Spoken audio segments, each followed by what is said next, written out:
In the name of my health and yours, Holmes, stop smoking so much. There is more fog in our apartment than in the street. You are right, Watson, but this evening is never ending, and I have nothing to do but make smoke rings. A more amusing pastime would suit better, but my doctor is against it. Perhaps a little tune on the violin. My heart is not in it tonight, Watson. Have you noticed how this cigarette burns? Would you not say it is like a life being consumed?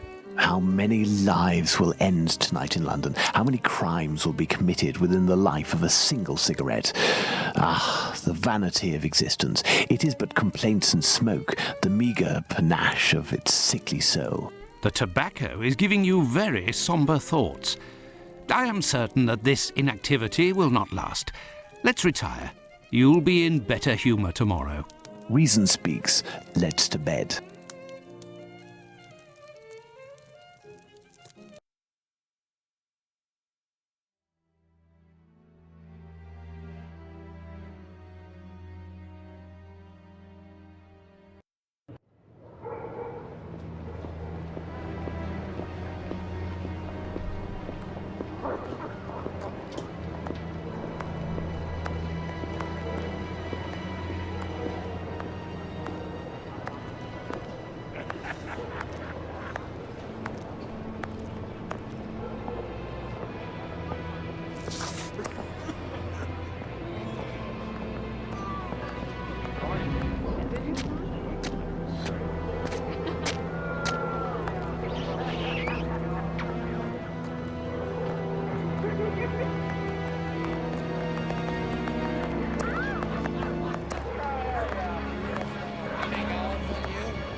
Come this way, my lovely.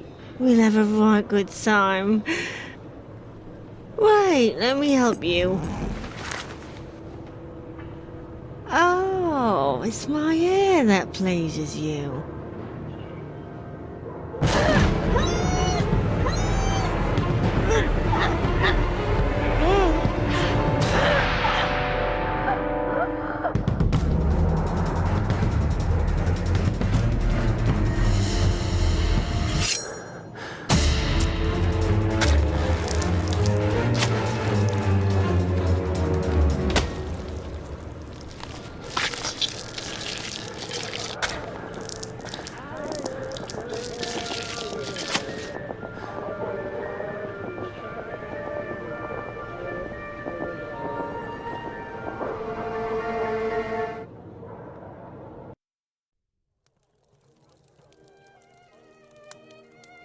The news is as dark as the sky, Holmes.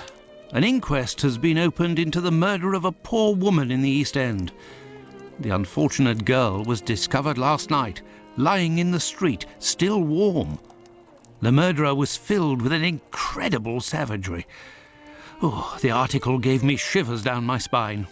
The inspectors in charge of the case don't seem to have even the slightest lead. A similar murder took place less than a month ago. Ah, love. A romantic walk, a kiss in the moonlight, a polite refusal, a terrible anger, and a hanging. This area of Whitechapel is a disgrace to London. The government should take serious note of what is going on there. Whitechapel? This woman was found in Whitechapel? Yes, indeed. Bucks Row, to be specific. Then it was not a question of romance, but of commerce. Unless these women actually take pleasure in the vice, the female nature is completely... Holmes, do you hear yourself? A woman is dead under unspeakable circumstances. No less than any other, she was a human and one of Her Majesty's subjects. None of these streetwalkers of which you speak have any other way to survive but by selling their bodies. You know as well as I that our era is not a gentle one, and these women don't have much to look forward to. Some grace, if you would. Do not refuse them your compassion. Do not say another word, my dear Watson. We shall leave immediately for Whitechapel. To the scene of the crime? No, I think it would be better to arrive there a bit later once night has fallen. At the moment, the spot will be overrun by police officers and spectators. It would be impossible to investigate properly. Then where are we going, Holmes? The best thing to do would be to head to the police station and attempt to get a copy of the preliminary reports. But the article in the Star seemed quite complete to me. You must know, Watson, that journalists often draw conclusions from the facts without a proper understanding of how to do this delicate task. We must obtain the reports from the inspector in charge, as well as those from the coroner. Very well, Holmes, but all the same. It seems to me that I have a map of London somewhere, Watson. Can you find it and locate Whitechapel while I get ready? You are too kind, Holmes. Searching through your mess?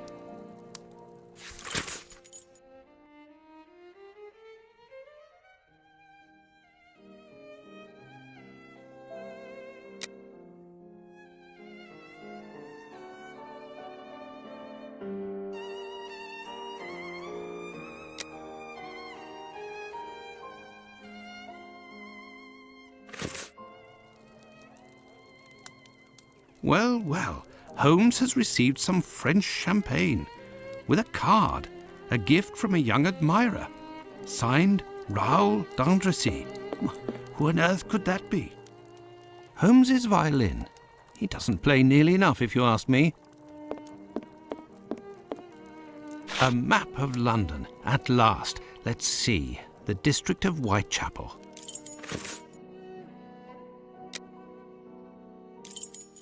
I found the map, Holmes, and I was able to locate the Whitechapel police station. Congratulations, Watson. Come, the game is afoot. You can read the article to me on the way. We have arrived, Watson, in Whitechapel. Not very bright, and what cold! Brr, a typical London morning. Come, Watson, let's find this police station.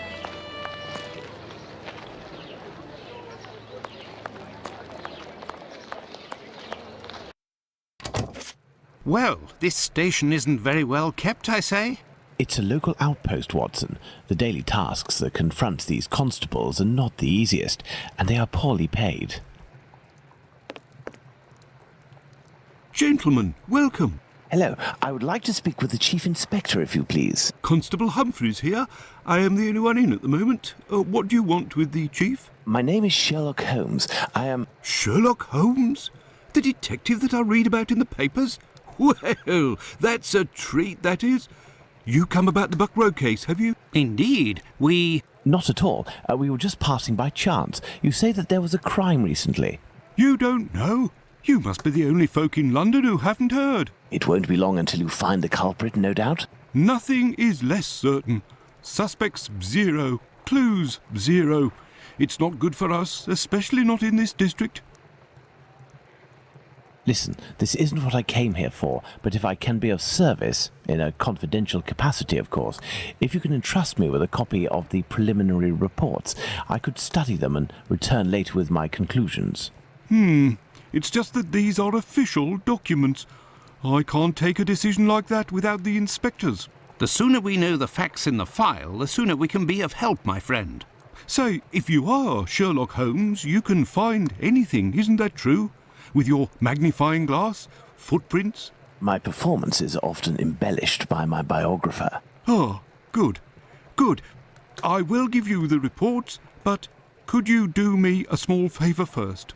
During my rounds, I dropped a leather folder containing some papers. Nothing of importance, but it's a big mistake. I would go looking for it myself, but I am stuck here on duty. I must have lost it near the seedy boarding house not far from here.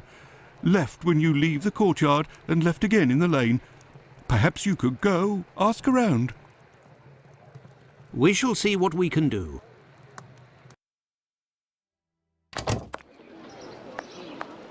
Are we going to go look for these documents? Why not? It'll give us an occasion to take a tour of the district, Watson.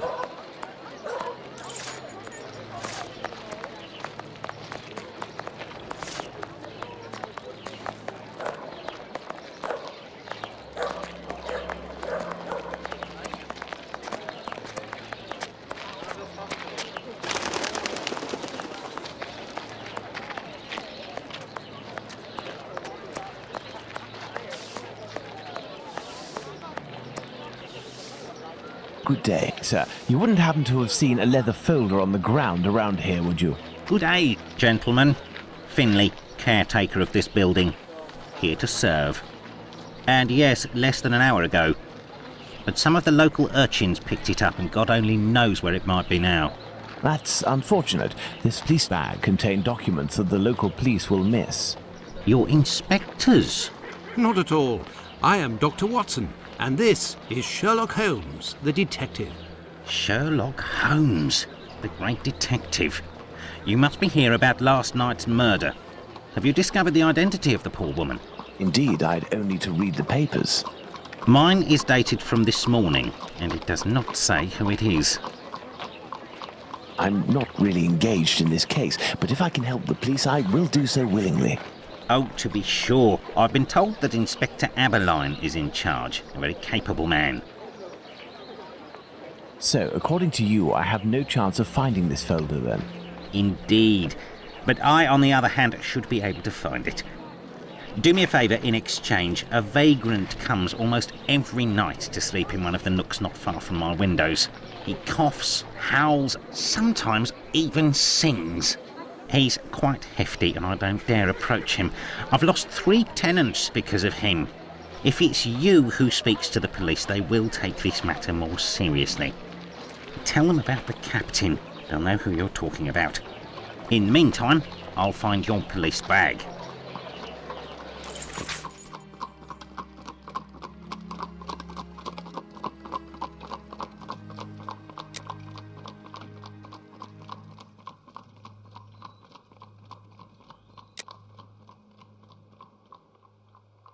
Let's go to the police station.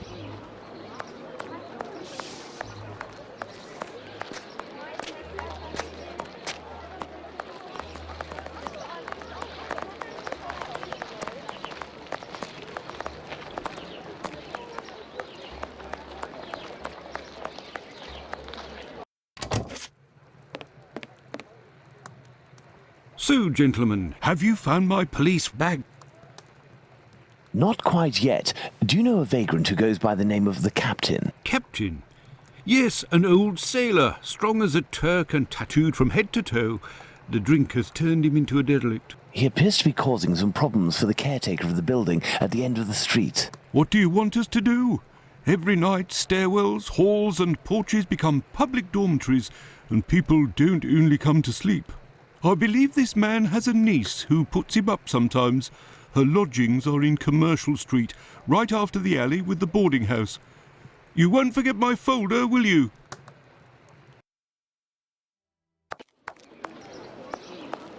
Do you believe this woman will agree to have her uncle stay with her? No idea. Oh well, let's go see her just the same. This one's on board, sir. Well, hurry.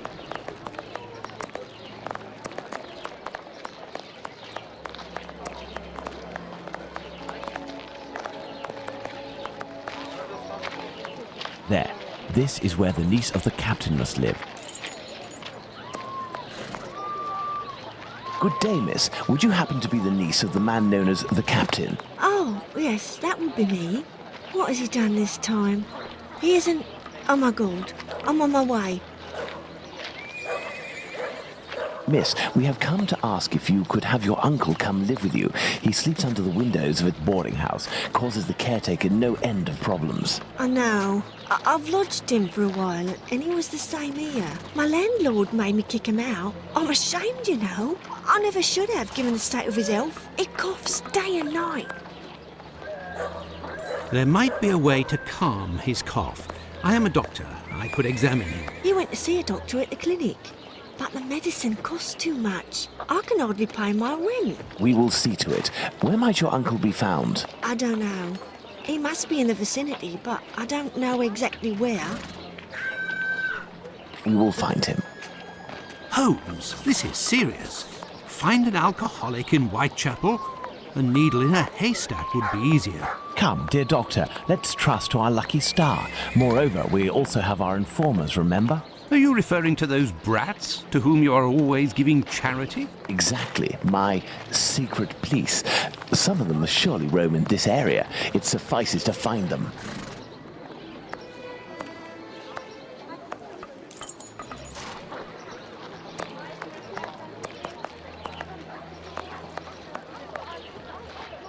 Hello, young man. How are you? I recognise him. It's the lad who sells newspapers, who is always calling outside our windows at Baker Street, early in the morning. Hello, Mr. Holmes. It's a treat to see you again. What can I do? Would you happen to know an old sailor who goes by the name of the Captain? A poor man who hits the bottle a bit hard. Of course, Mr. Holmes. He's there at the end of the street. Round to the left he is. But be careful. He can be a tough customer, that one. Very good, my young man. The doctor will give you a little something. Watson? Huh? I say, Holmes? Is he always such a skinflint with you, Mr. Holmes? Well, thanks to you, Mr. Holmes. Anytime you need me.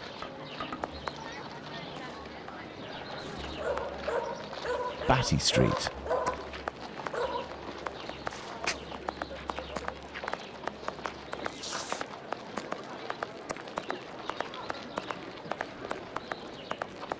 I can hear someone coughing more than is natural, Holmes. Yes, Watson. The poor man cannot be too far away.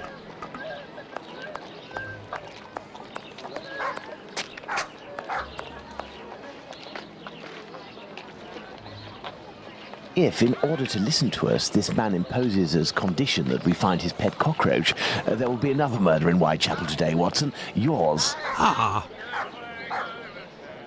He is in a critical state, Holmes. He has barely a month left. Is there a way, dear doctor, to ensure that this last month passes in silence? Really, Holmes, sometimes you...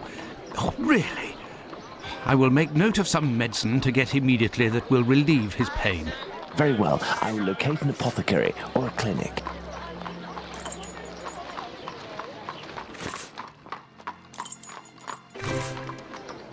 This building is a clinic.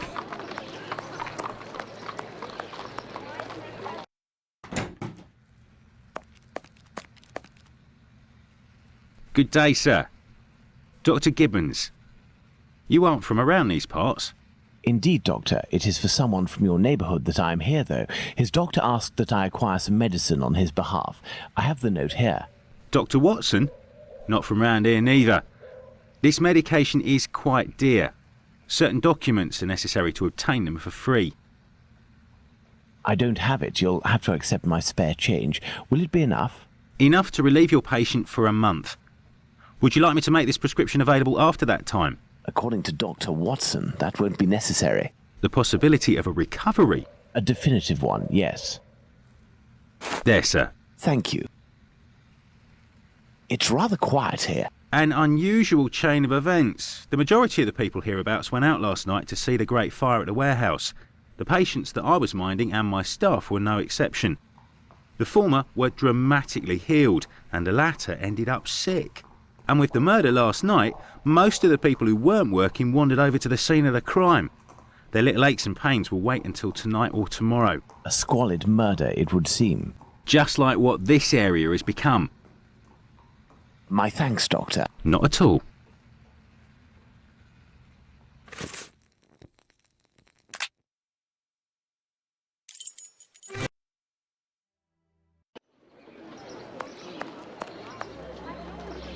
Here is the medication, Watson. Is our man movable? He should be able to stand in a few minutes and will no longer be suffering from his cough before long. Consider the affair resolved. Accompany him to his niece's while I return to the boarding house, and then join me at the police station. Let's return to the boarding house.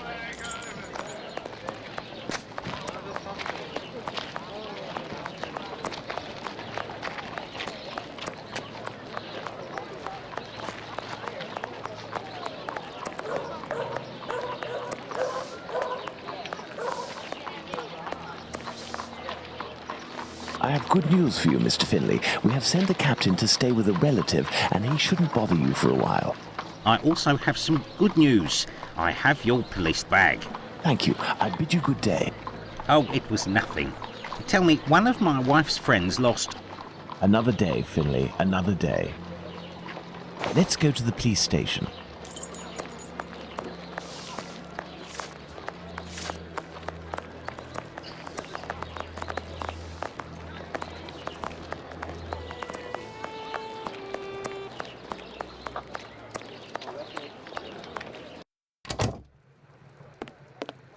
Are you sure it's the police bag that you lost?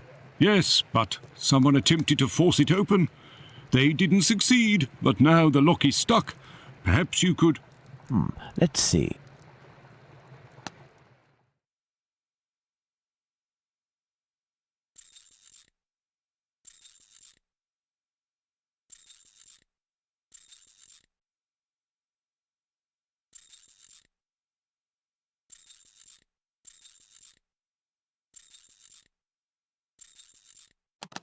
All done. A big thank you, Mr. Holmes. Think nothing of it, my friend. So, the reports. Why don't you wait till the inspectors get back? You would certainly learn more. If I wanted to meet the inspectors, I would have done so. So, give me the preliminary reports, and above all, do not mention my visit to anyone. Is that clear? Sure, if that's what you want. Here are the reports. Thank you.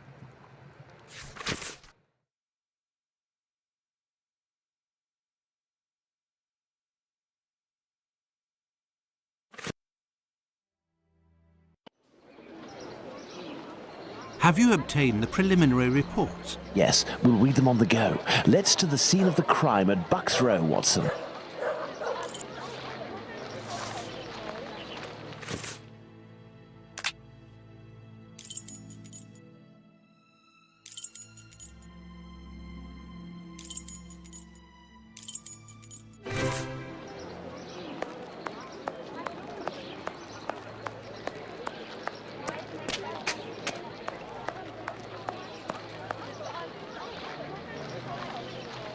But what are all these people doing here, Holmes? Apparently, they came to see the scene of the crime. What about us? Aren't we going to see it? We will return this evening, Watson.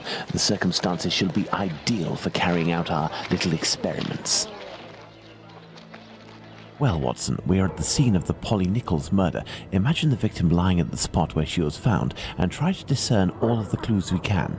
Watson, you are a writer. I am therefore entrusting you with our deduction board. It will help us to establish certain facts. Understood, Holmes. This spot is deserted, Holmes. The prostitutes only come here to exercise.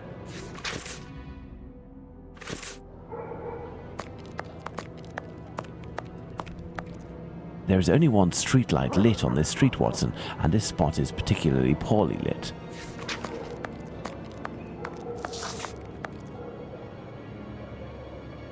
No signs of blood.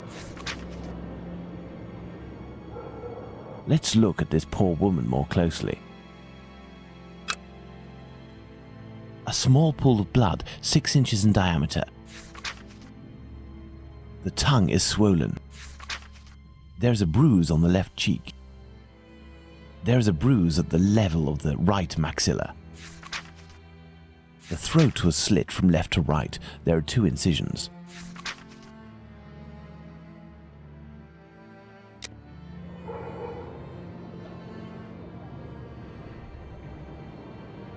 There is a black bonnet near the left hand.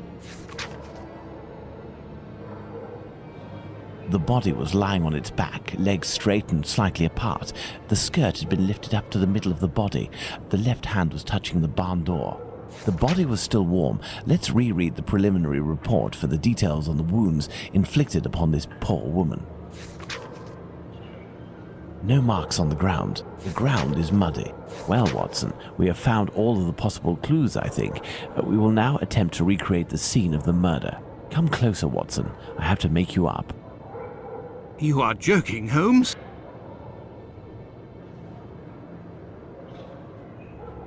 I feel ridiculous, Holmes. Now, Watson, come and stand here in front of me. You shall play the role of the poor woman and I shall play that of the murderer. Let's try to reconstruct the facts to ensure the final result corresponds indisputably to the way that Polly Nichols was killed.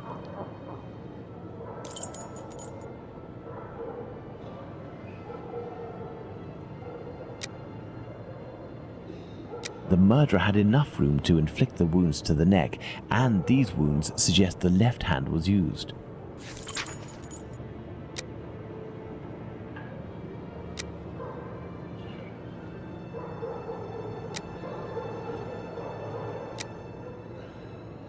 Yes, it's quite possible the events occurred like this.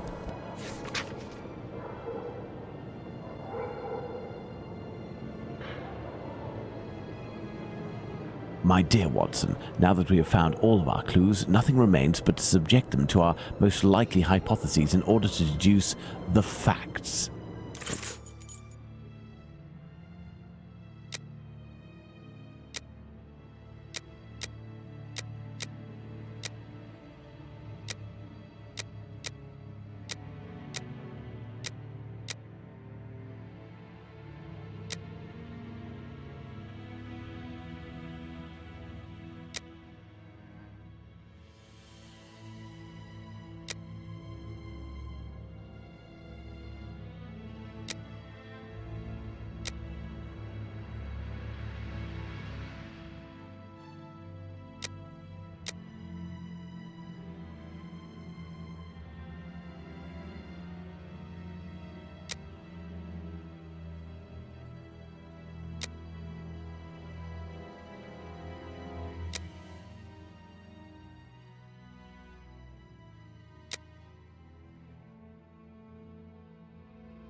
The victim was most probably dead before being laid down. Once the heart stopped, gravity drained the body slowly, not in a heavy spurt that would have stained half the street. Thank you, Holmes. I understand why you told me not to change clothes. Do you realize that our behavior didn't alarm anyone? The victim's ordeal was even more discreet. By acting in silence, we have confirmed something. The crime definitely took place here. The victim and her murderer were able to come here without making any noise, and afterwards the murder took place without the slightest cry being uttered. Come, Watson, let's go home. We have spent far too long in this sinister alley. And so, my dear Watson, the day and night which we passed in Whitechapel were enlightening, weren't they? An adventure that I most certainly will never relate. To be in the skin of that poor woman. I prefer not to speak of it further. But have we really learned anything about the murderer? Obviously a man, given the necessary strength. We have little to go on, at least no more than the police. But in my opinion, Inspector Aberline has a trick or two up his sleeve. No, I want to talk about the facts and what we can draw from them. We know where the crime was committed and under what conditions. I would like to ask you about the possible motives for the crime. According to you, Watson, what could have pushed the murderer to act in such a way?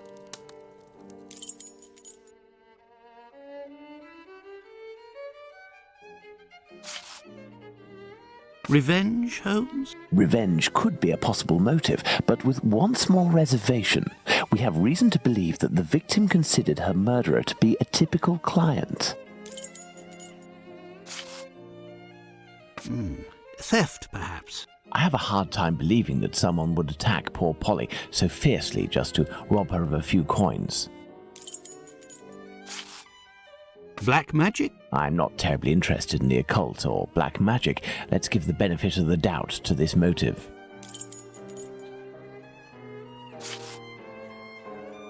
A personal drama? Love can certainly lead to many a drama, but we have to consider the fact that the victim didn't know her attacker. Homicidal insanity, Holmes. It is indubitable that the man who did this to Polly Nichols is not of his full senses.